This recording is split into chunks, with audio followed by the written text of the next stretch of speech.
Et bonjour à tous, on se retrouve pour notre première vidéo sur cette chaîne qui sera donc une analyse de la MLS. Ça va être donc sur le tournoi qui vient de redémarrer hier, donc qui se prénomme MLS is back. Et donc là on va commencer par les trois premiers matchs qu'il y a eu, donc qui sont Miami, Orlando, New York, Philadelphie et Montréal, New England. Donc là on va démarrer par le premier match qui était donc celui qui s'est déroulé jeudi matin pour nous, mais bon mercredi pour les États-Unis, qui donc opposait Miami à Orlando. C'est un match, donc c'est un derby tout simplement, c'est le premier match entre ces deux équipes. Et donc on va regarder un petit peu ce qui s'est passé pendant ce match. Alors bon, du côté de Miami déjà pour commencer, donc le début était vraiment très mauvais, les joueurs vraiment ils étaient très mal placés, ils étaient vraiment, on aurait dit vraiment que c'était la première fois qu'ils jouaient au foot en fait. C'est vraiment, ils étaient très mauvais, vraiment, les joueurs n'arrivaient pas à prendre le ballon, ils étaient vraiment mal placés et leur passe était vraiment très mauvaise. Donc on a par exemple des erreurs comme Ulloa qui va totalement rater un centre parce qu'il va rater le ballon en fait tout simplement. Ou alors Agudelo qui va se retrouver devant les cages avec un ballon qui sera très bien centré pour lui et qui va totalement rater sa frappe, qui va vraiment tirer à côté. Au contraire du coup Orlando au début du match va être très bon, on aura Nani qui sera très présent, qui va faire très mal aux défenses adverses.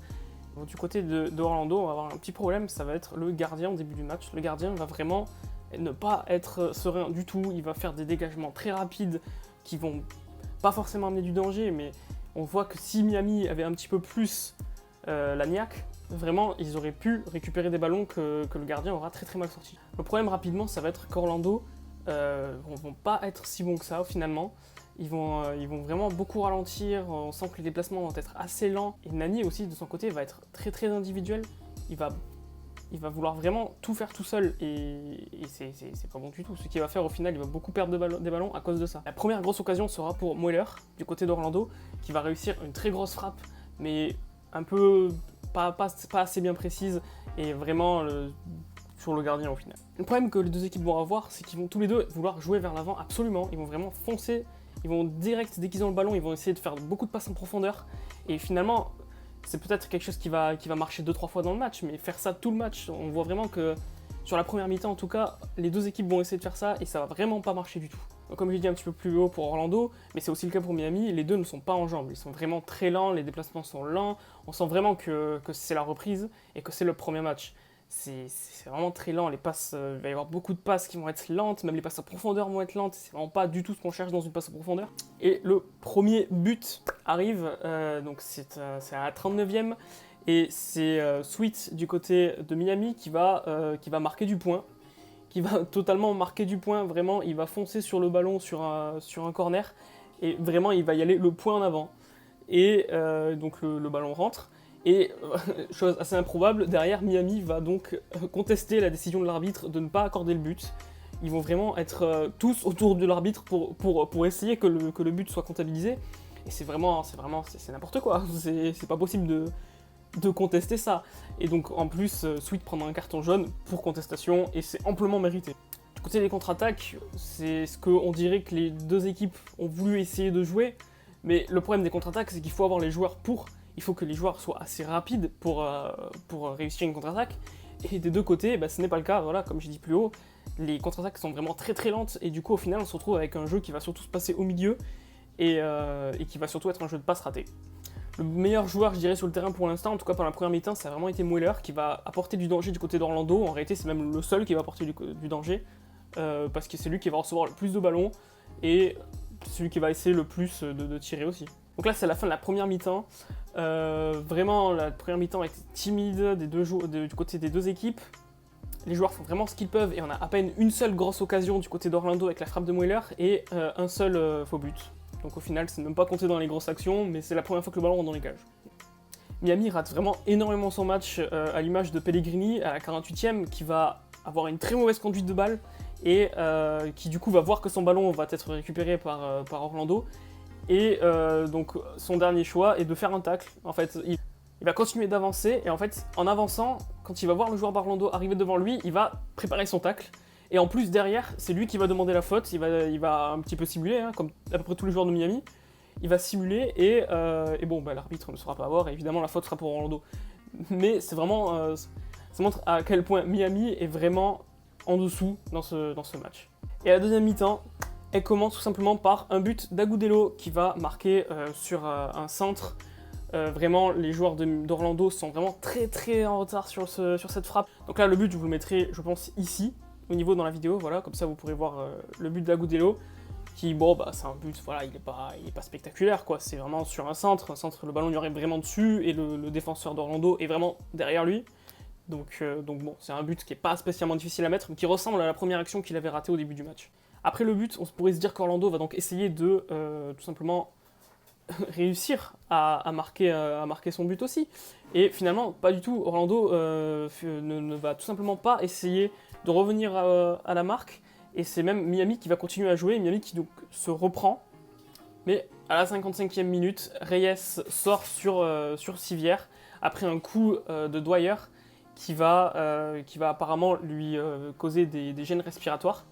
Et donc vraiment c'est une image triste parce qu'on voit vraiment Reyes sortir avec sa civière, avec tous les médecins autour en pleurs, parce que bon voilà, c'est pas une belle image pour le premier match du tournoi. Donc après cette sortie, Reyes qui apparemment apportait beaucoup au jeu de Miami, Miami va justement beaucoup moins bien jouer. Orlando va reprendre le dessus, et donc on a le premier but d'Orlando qui sera mis par Mueller, voilà, enfin récompensé de ses efforts, sur un centre de Nani, qui va donc se retrouver dans une position un petit peu difficile à marquer, mais je dirais qu'un petit peu le gardien de Miami a mal choisi son angle, parce qu'en réalité il y a un joueur d'Orlando qui aurait pu avoir le ballon avant Mueller, et le gardien aurait peut-être été mieux placé, mais on voyait vraiment que le joueur d'Orlando était vraiment loin pour rattraper le ballon, et du coup le temps qu'il se rende compte que Mueller est aussi sur la trajectoire, il sera en retard. Et donc voilà, donc le but sera encore sur le côté affiché ici. Donc après ce but, le match va un petit peu se stabiliser, on aura vraiment des équipes qui seront à niveau égal. Il y aura tous les changements pratiquement qui seront faits des deux côtés, parce que maintenant donc, il y a 5 changements qui sont accordés, étant donné que c'est la reprise et que je ne sais pas trop pourquoi en réalité, mais la MLS a choisi de faire 5 changements par match. Donc vers la fin, le match va un petit peu s'accélérer, on a quand même des joueurs qui vont être assez frais des deux côtés d'Orlando et Miami. Et on va voir 10 minutes de temps additionnel, c'est vraiment énorme, c'est extrêmement rare d'avoir ça. 10 minutes de temps additionnel, et c'est ce qui va surtout réussir à Nani, qui va marquer à la 96e son premier but. Et vraiment un but qui est plutôt sympathique à regarder, voilà.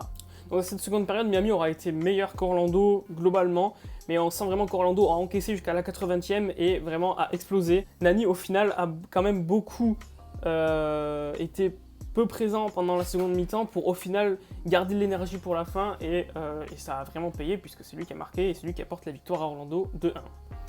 Donc ce que j'ai pensé de deux équipes, je n'ai pas du tout aimé Miami, vraiment pas du tout.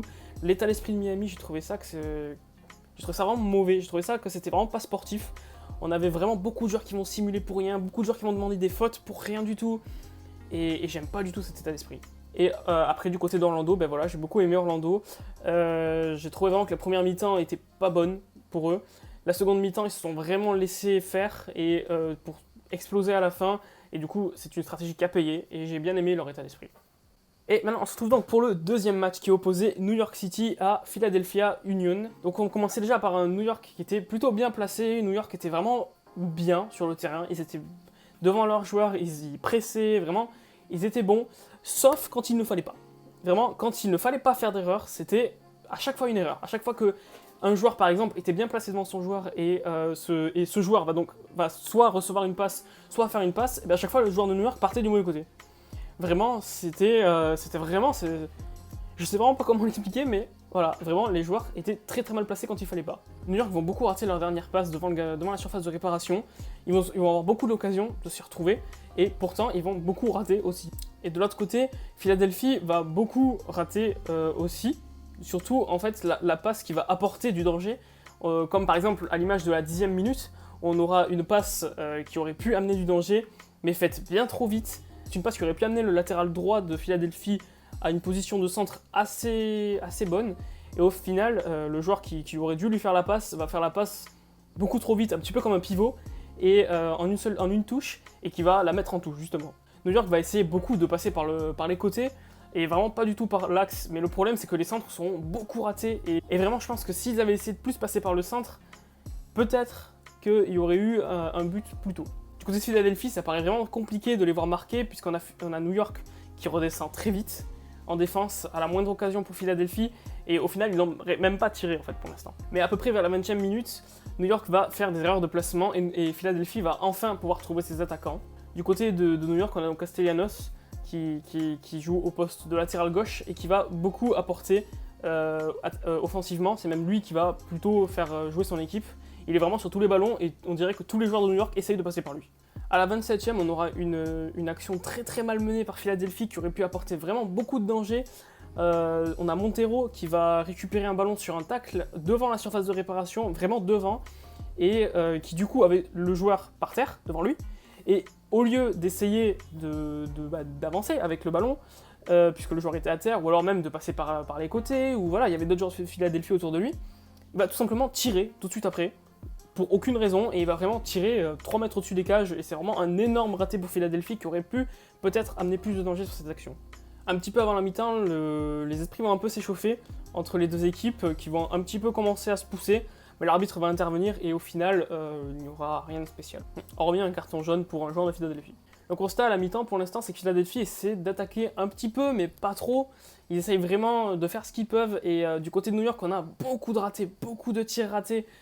Et vraiment, si New York ne marque pas, ils pourront vraiment s'en vouloir vu le nombre d'occasions qu'ils ont. En réalité, le gardien n'a même jamais été en danger en face, puisque très peu de tirs ont été cadrés, ou alors les tirs cadrés étaient vraiment pas difficiles à arrêter. Au retour de la mi-temps, New York arrive beaucoup plus à trouver ses attaquants. Castellanos et Hebert vont échanger de poste, et du coup on aura Castellanos en pointe qui va encore plus être trouvé que pendant la première mi-temps, et qui va apporter encore du danger, mais encore une fois, les actions ne sont pas assez précises pour vraiment apporter le danger qu'il faut. Du côté Philadelphie, on a plutôt les mêmes erreurs qui vont être faites, on a encore des passes dans le vent, on a encore des mauvais contrôles, vraiment Philadelphie n'y arrive pas. Et du côté de New York, on a Tajouri Shradi qui vraiment n'y arrive pas du tout, vraiment pas du tout. Il se retrouve vraiment à faire des très mauvais centres, voire même à centrer sur le en tapant le joueur devant lui. Et vraiment, il n'y arrive pas du tout, et c'est Tinnerholm de son côté, qui du coup est l'arrière droit, qui va vraiment tout faire à sa place, il va vraiment tout centrer, et lui par contre aura vraiment un impact sur les centres qui seront vraiment de plus en plus précis au fil du match. Donc à la 60e, on aura Castellanos qui va réussir une bonne frappe qui sera assez centrée sur Blake, le gardien de Philadelphie, mais on aura derrière Medina qui aura une possibilité de revenir sur le ballon. Il va vraiment être devant le gardien, et on comprend pas trop pourquoi. Au lieu d'essayer de temporiser pour peut-être essayer de faire une passe en arrière et possiblement marquer, il va tout de suite avoir envie de centrer, mais avec un centre assez bas et vraiment sur le gardien qui va vraiment récupérer le ballon. Donc c'est une action vraiment ratée de New York. Et contre le jeu, Philadelphie va marquer son premier but de la compétition avec Bedoya. Donc le but sera affiché donc encore une fois ici. Donc but pas forcément mauvais, hein, voilà, c'est pas le but de l'année, mais c'est quand même sympa d'avoir toujours un but. New York, après ce but, va conserver son avantage sur le terrain, il sera toujours très très bon par rapport à Philadelphie, mais toujours manque de précision, toujours des passes effectuées beaucoup trop vite, et vraiment toujours les actions ne sont pas menées, les actions ne sont pas bien menées du tout. La fatigue va commencer à se ressentir. On aura les latéraux qui vont beaucoup moins bien centrer, des tirs vraiment de plus en plus à côté. Il y aura une grosse occasion à la 85e pour Hebert, qui va donc se retrouver tout seul face au gardien. Mais le temps qu'il tire, un défenseur de Philadelphie va se mettre sur la trajectoire et va dévier le ballon avec son corps sur les gants du gardien, qui va vraiment le toucher du bout des doigts. Donc c'était vraiment une belle action, assez à bout portant. Et vraiment, Hebert aurait pu mieux jouer quand même. Dans les 6 dernières minutes donc, du temps additionnel, New York va garder le ballon, Philadelphie ne va pratiquement plus le toucher. En même temps, depuis 15 minutes, Philadelphie ne touchait plus le ballon, c'est vraiment New York qui fait le jeu. Et il y aura une très grosse occasion pour Mackay Steven, qui va se retrouver en 1 contre 1 contre le gardien. Vraiment là, il n'y a plus de défenseur. Et il va faire le choix de tirer au ras du sol. Le gardien Blake va se mettre au sol et va arrêter le ballon d'une manière assez simple. Donc vraiment, New York a très très très mal joué sur toutes ces actions. Et donc voilà, fin du match. Philadelphie s'impose 1-0, Bedoya est l'homme du match. Et New York est vraiment très malchanceux sur ce match. Vraiment beaucoup de tirs qui auraient pu finir au fond, beaucoup de tirs que peut-être que les joueurs se disaient que de toute façon ils essaieront plus tard de marquer. Et voilà, en espérant que du coup ce match perdu ne va pas leur faire défaut pour la suite de la compétition, parce que vraiment c'est un match qu'ils auraient pu gagner. S'ils avaient réussi à marquer, en tout cas, ils auraient pu le gagner au moins 2-0. Et donc pour le dernier match, on se retrouve pour Montréal-New England. Premier match donc du groupe B. Alors voilà, j'ai eu un petit problème en début quand j'ai voulu commencer le match. Donc je suis arrivé à la 12e minute. Donc s'il s'est passé quelque chose avant, en tout cas quelque chose d'assez important, je ne le sais pas. Donc du coup, au moment où je suis arrivé, j'ai vu que le match était plutôt équilibré. On avait des joueurs qui jouaient surtout au milieu, surtout avec le milieu à 5 de New England. Donc vraiment un milieu très dense pour cette équipe. Et donc la différence, je pense, se fera surtout au milieu. Donc le gardien de Montréal, Diop, va beaucoup rassurer son équipe au début. Il va faire beaucoup d'arrêts, beaucoup de ballons qui vont arriver sur lui, mais au moins arriveront proches de lui, mais il arrivera quand même à les arrêter. Et en réalité, ça va être le seul joueur bon de Montréal pendant presque tout le match en réalité. Parce que les autres joueurs de Montréal sont vraiment très en dessous des joueurs de New England. New England fait vraiment tout le match. Montréal ne tente rien. New England va beaucoup tenter, même si c'est sur Diop, et vont apporter beaucoup de danger. Pendant un long moment de la première mi-temps, les deux équipes vont faire beaucoup d'erreurs de chaque côté au niveau des passes, pas forcément au même endroit. New England va faire beaucoup d'erreurs au niveau des passes vers l'avant, alors que Montréal va faire beaucoup d'erreurs sur les passes en arrière, ou en tout cas on va dire entre le milieu et la défense. Ils vont perdre beaucoup de ballons, les attaquants ne vont pratiquement pas en toucher, alors que New England c'est plutôt les attaquants qui vont toucher le ballon. Il y aura beaucoup d'occasions quand même pour New England. Et par exemple, on a à la 38e, Bou qui va se retrouver face au gardien. Il va donc réussir à passer le Diop par la gauche. Il n'y aura donc plus de gardien, plus personne sur sa trajectoire, mais un défenseur de Montréal va réussir à se déchirer pour arriver sur la trajectoire du ballon et va réussir à le pousser de la tête. Et cette occasion était vraiment une très grosse faute de la part de Diop qui sort beaucoup trop loin. Il sort beaucoup trop loin dans sa surface et vraiment il est très dangereux sur cette action. Du côté de New England, on a l'impression d'un petit peu revoir New York cet après-midi. On a beaucoup de tirs qui sont à côté ou sur le gardien. Et vraiment, s'il ne marque pas, on aura vraiment le sentiment que ça se passera comme New York. À la 45e, on aura Bou qui va rater un lob devant Diop. Encore une fois, Diop était beaucoup trop avancé dans sa surface. Mais il va quand même réussir à gêner Bou dans cette action. Mais encore une fois, Diop doit vraiment rester devant ses cages. Donc à la mi-temps, les deux équipes ont des combats différents. Le combat pour Montréal est d'arriver à sortir de la défense. C'est vraiment très compliqué pour eux de trouver leurs attaquants. Ils ont été trouvés à peine une ou deux fois, mais sur vraiment des actions qui n'ont pas d'impact sur le jeu. Et du côté de New England, vraiment, ça manque beaucoup de précision. Beaucoup de précision. C'était quand même assez simple pour eux de marquer. Et vraiment, ils auraient pu déjà mener 2-0 très facilement. À la reprise de la mi-temps, étonnamment, Montréal se reprend. Ils vont réussir à retrouver leurs attaquants enfin. Et à la 49e, on a le premier tir de Montréal, un tir cadré aussi, mais qui arrivera sur Turner. Mais on peut se dire que c'est quand même peut-être le début du match pour Montréal. Le jeu se fait un petit peu plus par les latéraux pour Montréal. On a vraiment les latéraux qui vont essayer de centrer beaucoup sur leurs trois attaquants. Et pourtant qui ne vont pas réussir à les trouver, mais au moins les latéraux font enfin leur travail. Du côté de New England, bizarrement, ça va un petit peu moins bien pendant ce début de seconde mi-temps. Ils ratent pas mal de passes vers l'avant qu'ils arrivaient à faire avant, et même des fois, ils ratent leur contrôle. Mais 55e, ça y est, but de Bou, qui enfin est récompensé de tous ses efforts sur une frappe qui est plutôt belle, frappe qui était assez difficile à mettre aussi, donc comme vous pouvez le voir sur le côté. Frappe assez difficile, très puissante aussi quand même. Diop à cette distance ne peut absolument rien faire. Et après ce but, Montréal ne va pas du tout se reprendre, ils tomberont dans leur travers et de nouveau New England fera tout le jeu. De son côté, Thierry Henry fera sortir 2 de ses 3 attaquants, donc c'est vraiment représentatif de ce que l'attaque de Montréal est capable. Donc au final, l'agressivité de Montréal aura duré à peine 10 minutes et vraiment jusqu'à la fin du match, Montréal ne fera pratiquement plus rien. Petit point aussi sur les coups francs que je n'ai pas forcément abordé même dans les 2 autres matchs. Vraiment, les coups francs ne servent à rien. Vraiment, ils n'apportent aucun danger des 2 côtés.